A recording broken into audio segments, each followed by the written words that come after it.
Pariyaram government Ayurveda കോളേജിൽ ആധുനിക സജ്ജീകരണങ്ങളോടെ Ayurveda I&ENT ആശുപത്രി വരുന്നു. ഡിസംബർ 18-ന് ബുധനാഴ്ച വൈകുന്നേരം 4 മണിക്ക് ആരോഗ്യവകുപ്പ് മന്ത്രി വീണ ജോർജ് ശിലാസ്ഥാപനം നിർവഹിക്കും. കേരള സർക്കാർ നിയന്ത്രണത്തിലുള്ള ആദ്യത്തെ ആയുർവേദ I&ENT ആശുപത്രിക്ക് പരിയാരം ഗവൺമെന്റ് ആയുർവേദ കോളേജിൽ തുടക്കമാകുന്നു.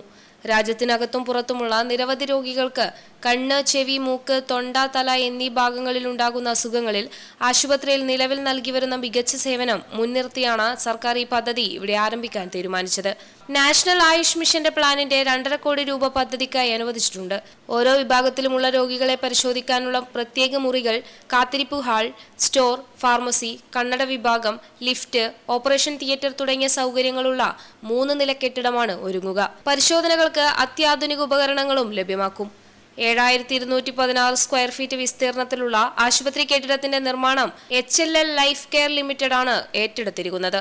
ആശുപത്രിയുടെ തറക്കല്ലിടൽ ഡിസംബർ 18 ബുധനാഴ്ച വൈകുന്നേരം 4 മണിക്ക് ആരോഗ്യവകുപ്പ് മന്ത്രി വീണ ജോർജ് നിർവഹിക്കും. News bureau, Pilathara.